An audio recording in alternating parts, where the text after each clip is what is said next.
Ci troviamo nel cuore dell'Europa, il cuore dell'Europa decisionale. Siamo al Parlamento europeo a Bruxelles, dove si legifera, dove in qualche modo vengono indirizzati i governi nazionali, le sorti dei cittadini italiani.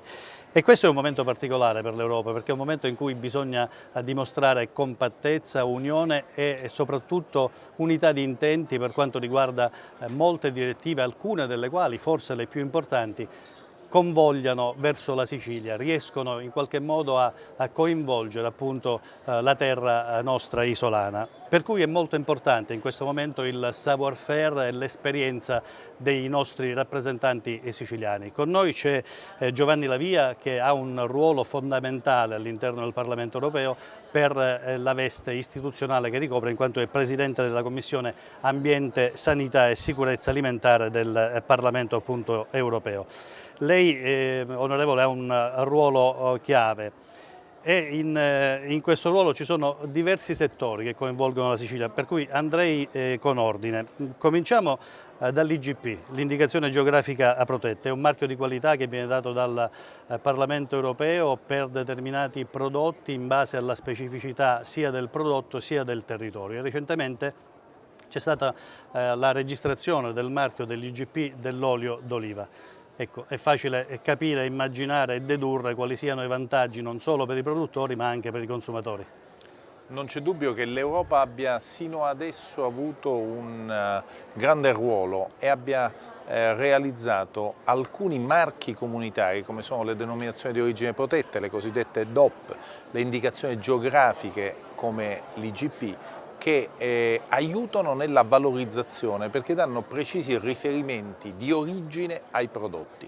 L'Europa ha voluto queste denominazioni per poter differenziare i prodotti sui mercati, dando puntuali garanzie ai consumatori sull'origine, sulla qualità, sul rispetto dei disciplinari di produzione, mettendo quindi a disposizione prodotti di qualità superiore per tutti i consumatori europei. Il processo di riconoscimento delle IGP e delle DOP parte dalla Regione, dove viene fatta una prima istruzione, viene validata a livello ministeriale e poi arriva in Europa.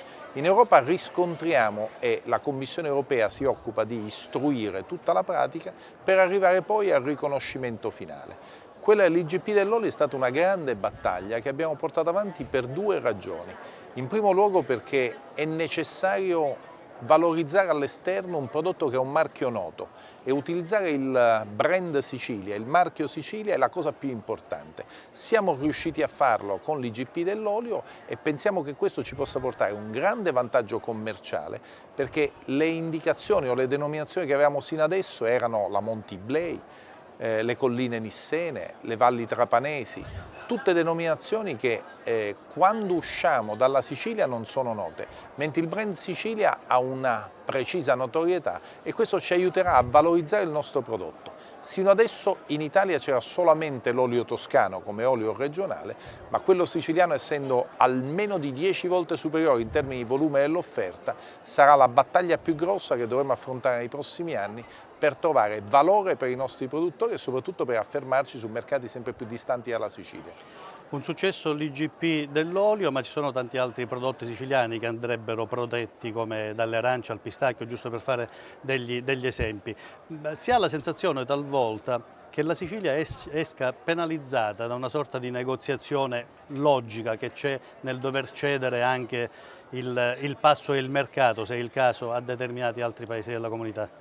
In realtà, per esempio, sia sul pistacchio che sull'arancia rossa di Sicilia, già le denominazioni ce le abbiamo ottenute, non le utilizziamo appieno, non le utilizziamo perché talvolta tendiamo a vendere il prodotto come prodotto anonimo perché ci rendiamo conto che i controlli sulle denominazioni sono complessi e tendono a restringere poi i volumi di prodotto che possono essere commercializzati a marchio, però le abbiamo a disposizione, le dobbiamo utilizzare di più.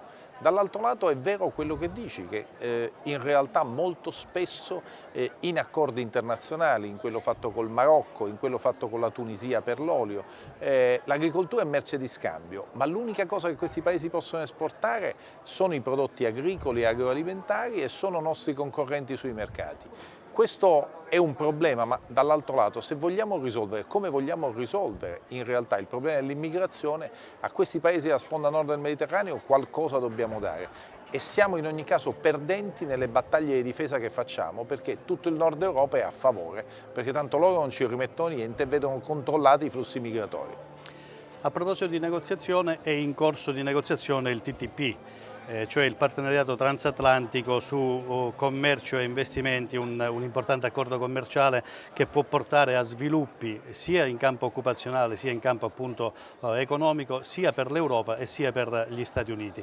Qualcuno non vede di buon occhio perché dice è un vantaggio a favore delle grandi multinazionali, soprattutto americane. Ecco, cosa dire a questi scettici? No, perché obiettivamente è un accordo bilaterale, tante concessioni verranno fatte agli americani quanto gli americani ne faranno a noi, quindi penso a tutto l'agroalimentare italiano che vede oggi alti dazi all'importazione dagli Stati Uniti per portare prodotti che possono essere dal pomodorino alla pasta, ai sughi pronti, al di là dell'oceano, abbiamo la necessità di pagare dazi alti. Avremo dazi liberi anche per esportare l'olio IGP col marchio IGP Sicilia, avremo dazi annullati qualora ci fosse l'accordo sul TTIP. C'è un'altra tematica importante, quella dell'ambiente. Ambiente significa tutto quello che abbiamo vissuto nei mesi scorsi, il gas di scarico, la vicenda Volkswagen, ma altre case automobilistiche, eccetera. Ma soprattutto significa anche discariche, significa anche rifiuti, significa anche curare diversamente il nostro territorio. C'è una prospettiva che si lega a una data abbastanza lontana, il 2030, ma la Sicilia è ancora impreparata. Non c'è dubbio, stiamo facendo la nuova direttiva rifiuti. La nuova direttiva rifiuti prevede dei target, quindi delle percentuali obbligatorie di raccolta differenziata, ma soprattutto il bando delle discariche al 2030.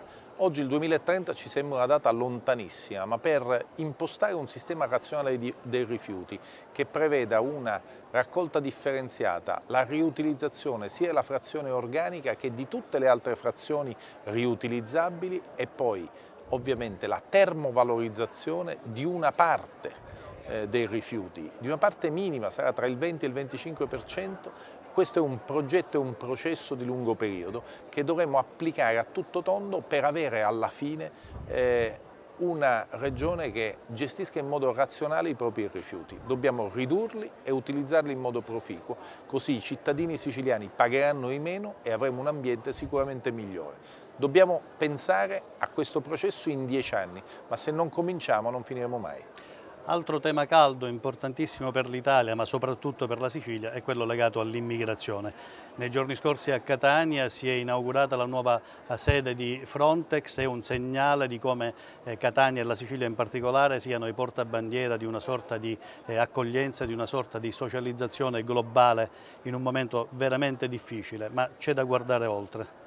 Non c'è dubbio, abbiamo chiesto l'apertura della sede di Frontex in Sicilia 4 anni addietro, in piena inizio della crisi a Lampedusa, nel momento in cui dicevamo che non poteva esserci un'agenzia europea che si occupava di frontiere e che guardava solo alla frontiera dell'est, mentre invece il vero fronte caldo era quello sud. Oggi ci siamo riusciti e avremo una struttura di supporto che ci potrà consentire di seguire meglio i flussi migratori, ma soprattutto di controllare meglio tutta questa frontiera sud, e questo lo faremo con risorse europee, con uomini europei che si affiancheranno a quelli del nostro sistema per dare risposte più certe, ma quindi più sicurezza anche ai nostri cittadini. Adesso c'è la nuova programmazione europea.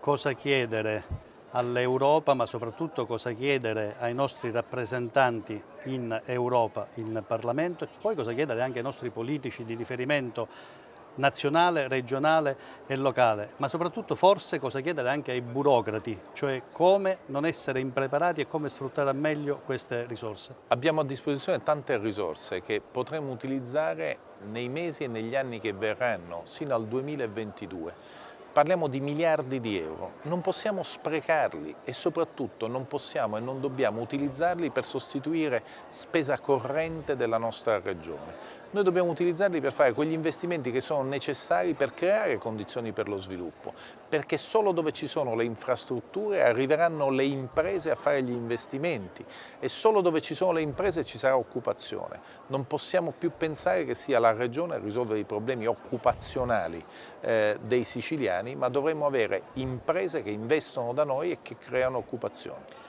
Onorevole, per concludere, si parla appunto di sfruttare al meglio sempre i fondi europei, come sarebbe giusto tutti i fondi pubblici. Lanciamo già da adesso un appuntamento che ci sarà a fine luglio. Arriverà in Sicilia una commissione per valutare quello che è stato il piano Garanzia Giovani, che ha avuto parecchi punti oscuri. Cosa succederà? Non c'è dubbio. Ci sarà un gruppo di parlamentari europei di più paesi dell'Europa che verrà in Sicilia per verificare come sono state utilizzate le risorse del piano Garanzia Giovani. E siccome vediamo che i risultati sono molto modesti, sicuramente, essendo uno strumento che verrà replicato dall'Europa, bisognerà fare degli adattamenti e degli aggiustamenti, prendendo le migliori esperienze fatte in Europa, perché in Europa ci sono stati paesi dove il tasso di successo, cioè di occupazione stabile dei ragazzi Andiamo alla Polonia, il 70-75%, e noi siamo al mentre noi 7-10, non di più. 7-8%, quindi non è Un fallimento, sicuramente questo, è stato un risultato fortemente negativo. Cosa dire agli euroscettici? Lei da onorevole in Parlamento.